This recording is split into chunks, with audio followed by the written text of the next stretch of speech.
Okay, we are Shabbos Chav Gimel Amud Aleph 23a,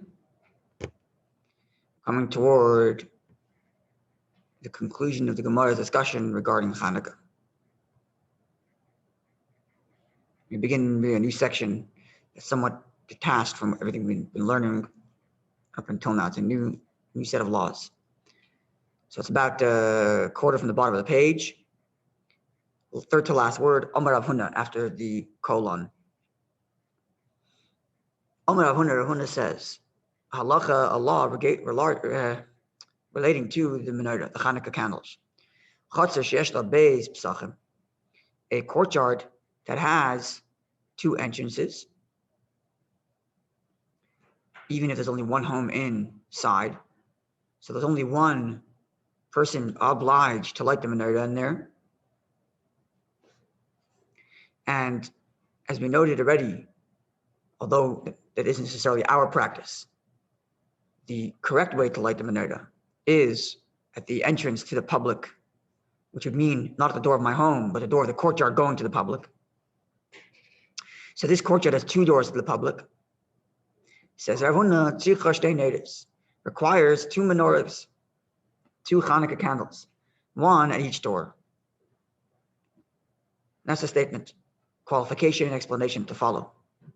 Now, Rava stated, Lo Yomron, this statement of Rav Huna, that a person who has two entrances to this courtyard must have a menorah for each one, is not stated Ella only, it's limited to Mishtei Ruchos.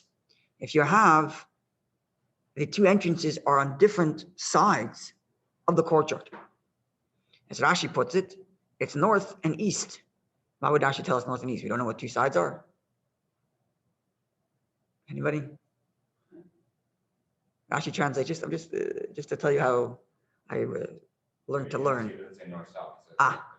Rashi, when Rav Huna says two sides, Rabbi says that the statement you have to have a menorah on two sides. My first thought could have been it means north-south or east-west, opposite sides. And then for Rashi says no, even north-east. And to say even if there are sides that are close to each other, but they're different sides. So Rashi's kind of qualifying for us what we mean here. Just these little things you point out. Okay, so Rabbi says that when Rav Huna said that you have to have a candle on two doors, it's only when these two doors are on different sides. But if they are both on one side, you don't need to have two candles. Okay, so my time, what's the reason? What's the reason for the idea for Rav Huna's statement that you have to have a menorah at two different doors, two menorahs, two Chanukah candles, and then Rabbi's qualification that it's only if it's on two different sides. So explains the Gemara. My time, what's the reason? Presumably the reason why Rav Huna said you have to have a candle on each entrance is because we are concerned with someone suspecting you of not lighting your menorah. Someone walks by your home, sees a mezuzah and no menorah. The guy doesn't know there's another menorah that's somewhere at the other door. So he suspects you don't have a menorah. So to avoid that suspicion, make you light another menorah at the door. That's presumably the reason for the law. Now, but who are we worried about suspecting you? Shada the man. Who are we worried is suspecting you for not letting menorah because they see a door without a menorah? Who is suspecting you? If you want to suggest that the suspicion is coming from random people who are not locals, people visiting the town because they're coming for market day, and they see a entrance to a Jewish courtyard and no menorah, so they assume, what's this guy doing? He's not letting a menorah. Now, if that's what we're concerned with, non-locals who are coming to observe, and even if both doors were on one side, there's also the concern, we should also require a menorah for each door. Why? Because the person who's not a local has no idea that inside the courtyard there's only one home. Maybe there's two homes in the courtyard, and that's why there's two doors, one for each home.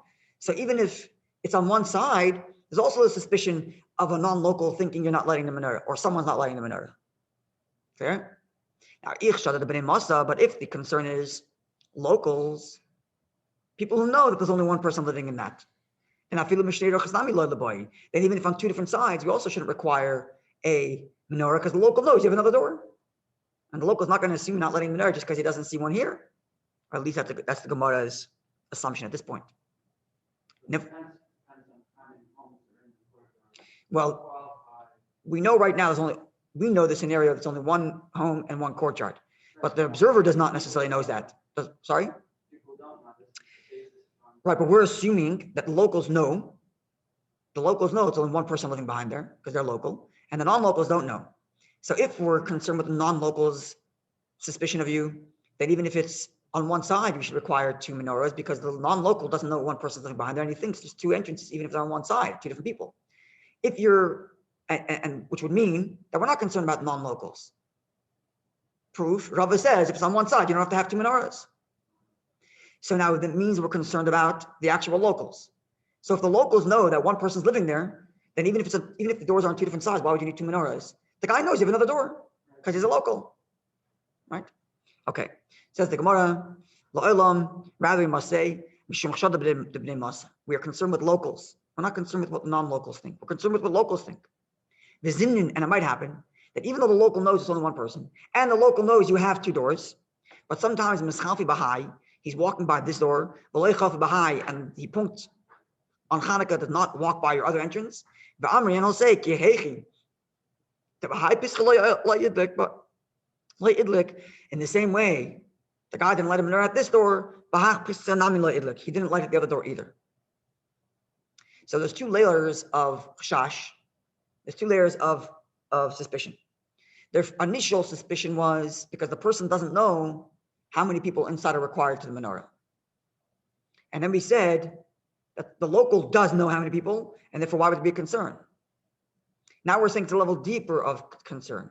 The person knows how many entrances you have. The person knows how many people are required, but he doesn't trust you. And therefore, because he sees one door without a menorah, he says, this guy's not letting menorah at all. So it's like a deeper layer of suspicion, not just a suspicion of, I don't know how many people live inside. I know how many people live inside, and I know that the guy has 2 entrances, and I'm still suspecting him of not letting him menorah because I've walked by a whole Chanukah on one door and I didn't see any menorah. He didn't check the other door. So it's quite the deep layer of suspicion that we're concerned with here, which what the Gemara is going to ask now. What's the problem? That's what the Gemara is about to ask. Since when are we so concerned about people's opinions? That's what the Gemara is about to ask. Since when are we, especially considering? You want to go with it is, that's fine. But like you're walking around. You have to remember that, first of all, you have to remember that Chanukah is about persimmons, publicizing the miracle. So so it's about sending a message to the street, right? So you want the message to be squeaky clean, as it were. Yeah. So today, because no one does it, no one. No, I'm saying, but because it's common enough that people aren't lighting menorahs at the entrances outdoors, which nobody's doing. Even the people doing it, the windows aren't doing that. The suspicion is kind of this whole halacha is pretty much is obsolete because people know some like indoors, some like this, right? But I mean, despite that, our custom is not even.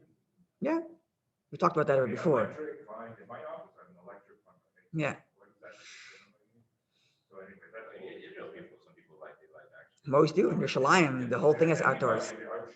It's beautiful. The entire thing is of course. Right. So there would be a case where you see a door, you walk down the street in Mei Sharm and you see a door without a menorah.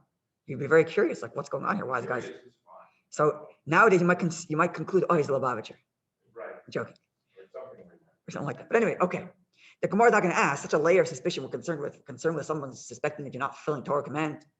If you would have told me that it's an out-of-towner who doesn't know how many people live there and he sees a door without a menorah, okay, maybe. But now we're talking about a local who knows it's one person, who knows you have a second door, and we're still concerned that he thinks that if you don't have on this door, you probably don't have on the other door. Such a deep layer of concern with what we're worried about. That's the Gemara asks now. And who's going to tell us that we are concerned with such deep suspicions that people have of us? So says the Gemara, we are concerned. And what's the proof? From another halach.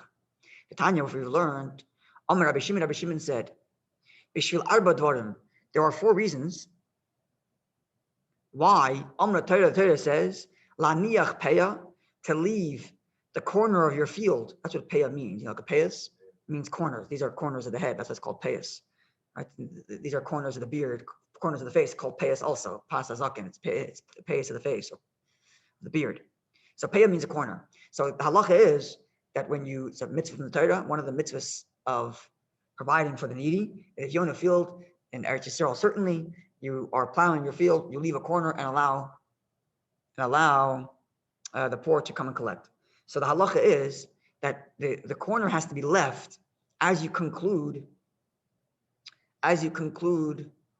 your harvest, as opposed to saying, before I start harvesting, I'm designating this corner as a gift to the poor, right? And then the poor can come in. If that were the halacha, that I can designate a corner, then that would mean, let's say in theory, I can make an announcement that says this corner is for the poor, and before I even harvest, then they come and take that corner because I've already designated it for the poor. But the Torah says no. As you're plowing your field, don't plow the corner, and then it becomes for the poor, not by my designation, but by the fact that I stopped plowing at that corner. Sorry, harvesting, not plowing. Sorry, not plowing. I apologize. Harvesting.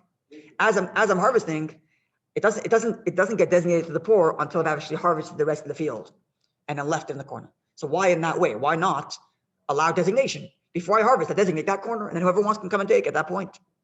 Why is it that way? So it says the Rabbi Shimon, there's 4 reasons. And the Gemara now lists the 4 and then explains them. So I'm just listing them, and then they're going to be explained in a moment.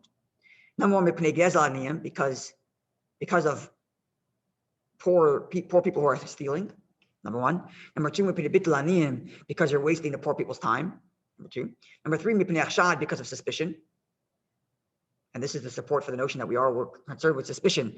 The Gemara is going to explain again soon what these things are. And number 4, to hold up the integrity of the command to leave the corner. Literally, it's just to support the verse, which the Gemara is going to explain these 4 levels. Okay, so what's the first one? Because we're concerned with the poor people who might steal. Sorry? Oh, let's see. Well, both actually. We'll see. Let's see. It's both. Well, okay, I guess you put it that way. Okay. So what's this problem of stealing, the poor stealing, or stealing from the poor? One poor man stealing from another poor man, put it the right way. Because what happens?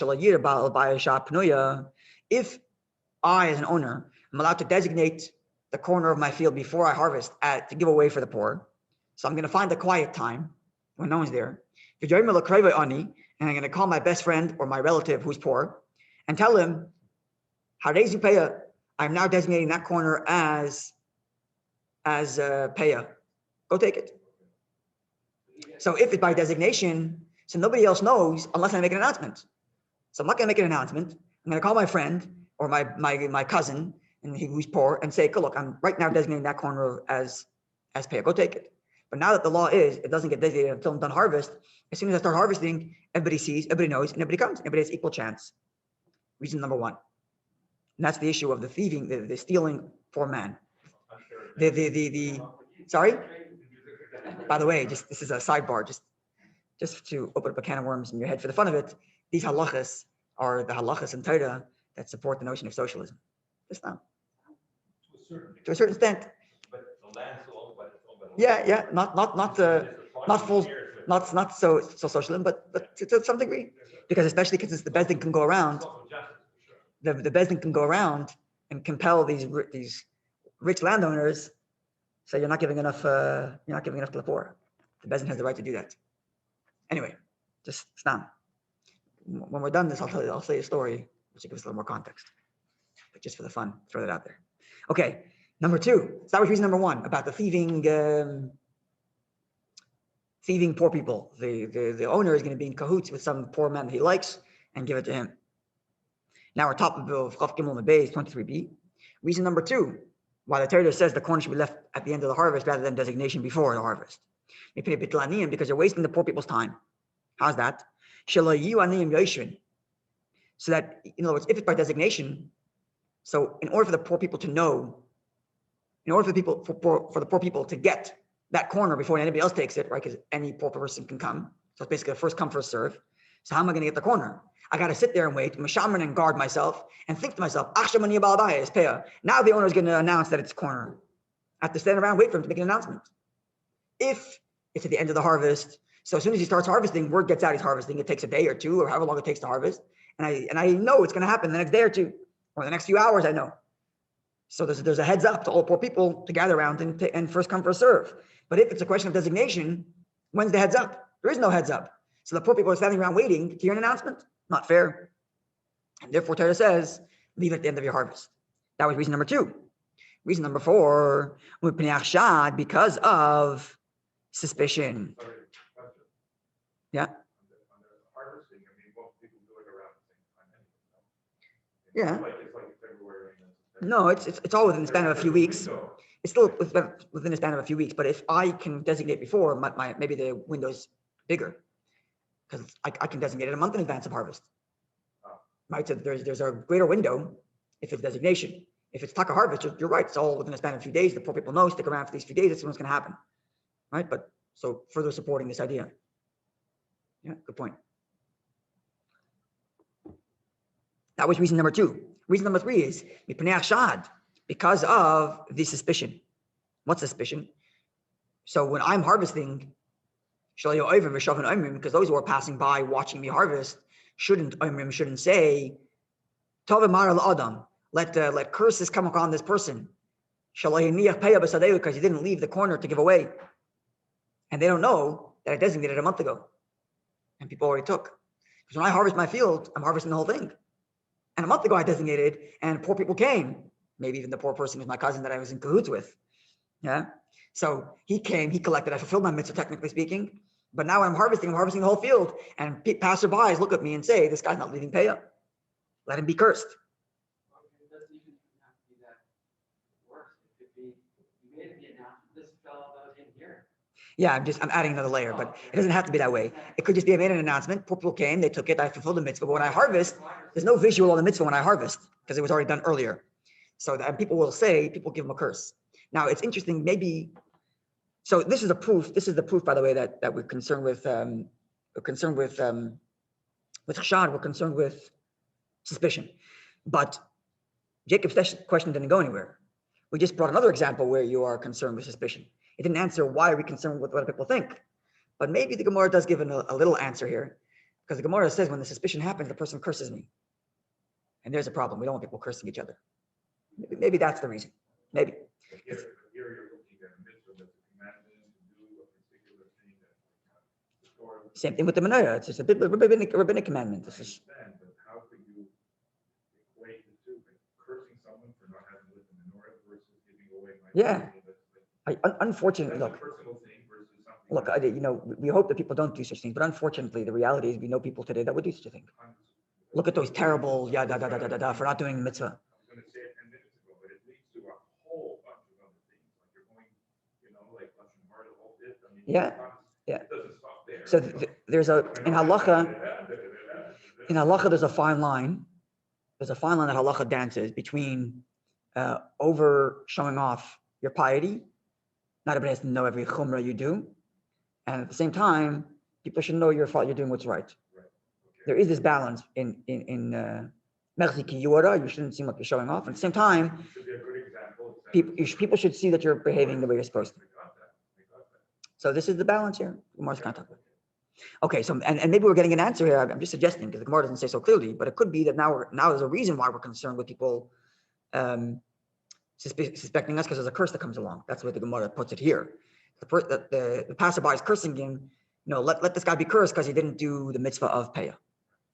And they don't know, they did it earlier. So therefore the Torah says, do it in such a way that everybody can see that you're fulfilling the mitzvah because as you're harvesting, the corners are left and that's it. Sorry? This is another thing we've talked about in the past, that the sages understand two things. They understand, it's really one thing, and connected to this week's Tanya actually. The sages understand what people are capable of doing. And they understand people are capable of living to a very high standard. And they also know people are capable of going to a very low low. And both are taken into consideration in halacha. So the halacha oftentimes will tell you where it thinks you should be, and at the same time addresses what it knows people will do. Yeah, but the halacha has that. Yeah, Hillel Shema, because you're learning it on Sundays. Yeah, but the halacha takes these things into consideration. Anyway, okay. So now the fourth reason was mishum bal tachala, because of upholding the integrity of the mitzvah, not to consume the corners, meaning to leave it behind. And the Gemara asks, atakul la mishum bal tachala? Is it not the other three reasons also to uphold the integrity of this mitzvah? So what is this fourth reason to uphold the integrity? The fourth one, right? There was four reasons that who was the sage who was speaking?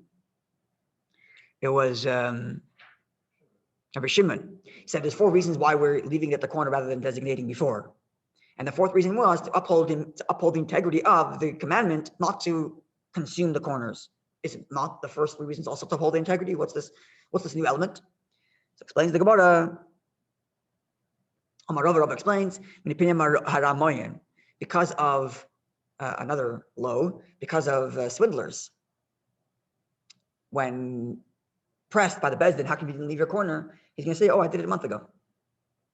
And he can very easily lie about having fulfilled the mitzvah because anytime someone comes to him and says, oh, I designated it another time, I'm going to designate it tomorrow.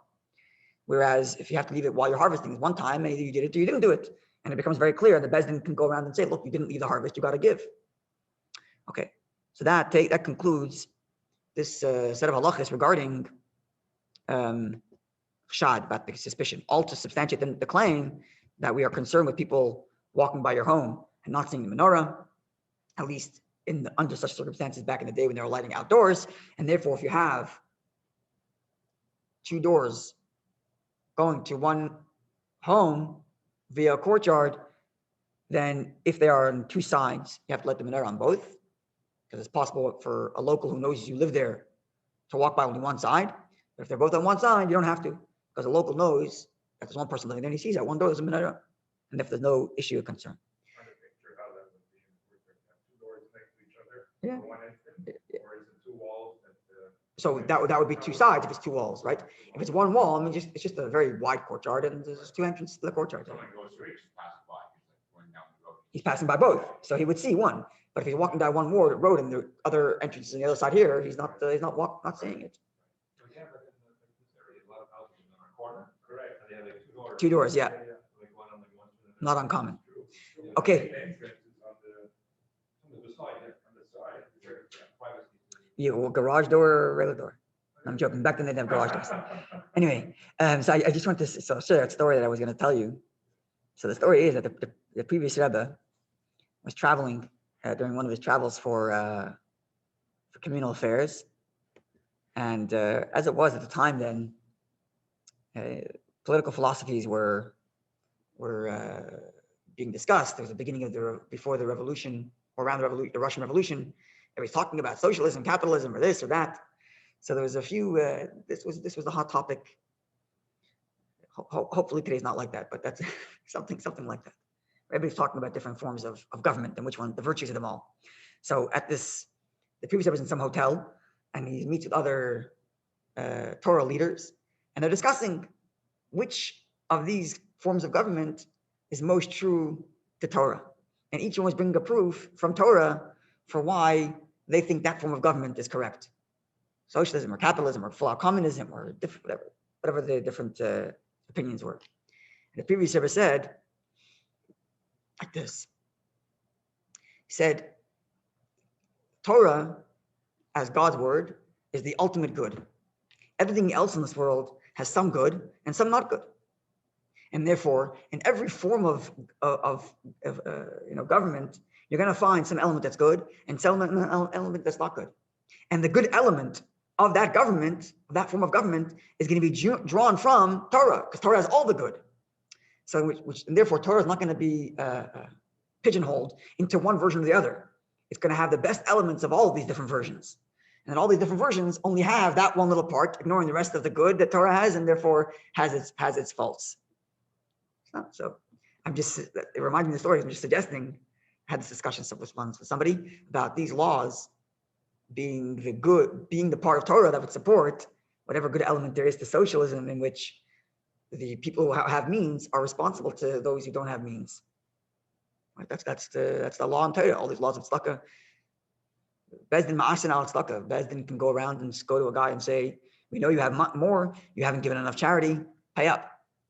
Torah can do that. The halacha is that the Bezdin could do that. So that's kind of the element of socialism that you can find in Torah. It's not. But I think what he's saying, he's kind of implying that it's like the nuance is that the problem is actually it's interesting to have a Bezdin. The problem is that in the secular world, there's not necessarily a Bezdin.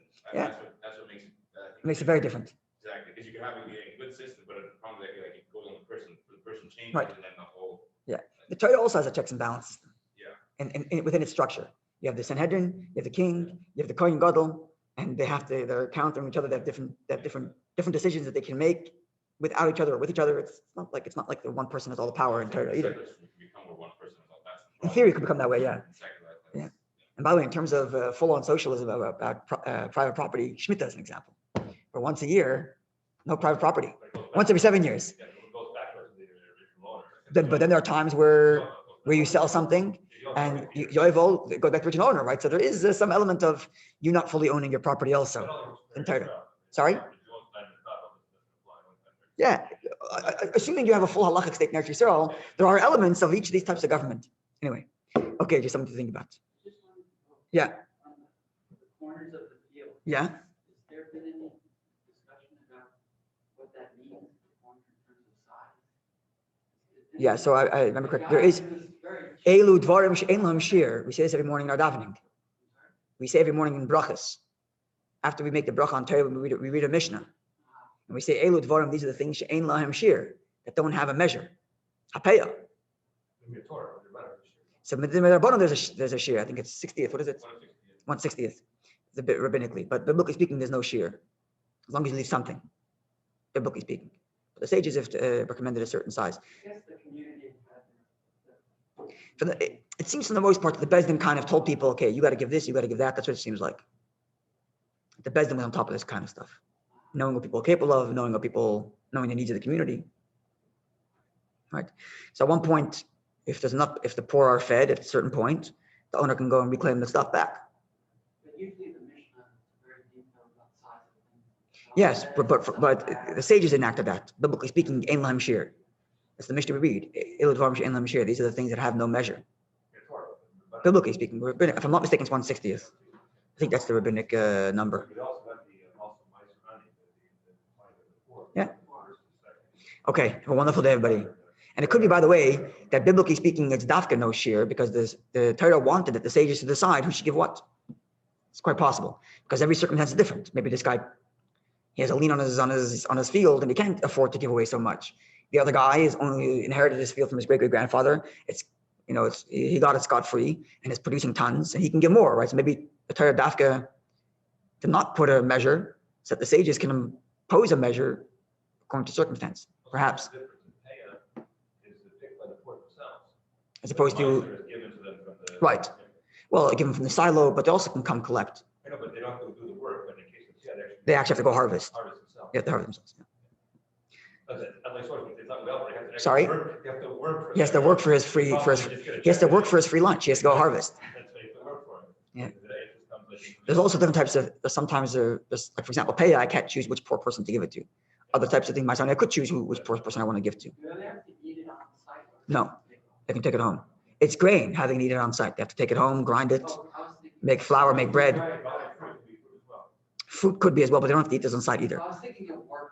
But workers could eat on site. There's another sort of workers union type thing in Torah, where the workers have rights to eating from the produce that they're. Yeah, I'm telling you, you can find an element of every form of government in Torah. That's the point of the Frierdiker story there. You think about it, go through every single type of government, and you can find some law in Torah that has that. Anyway, okay, a wonderful day, everybody. A good Ner Shabbos.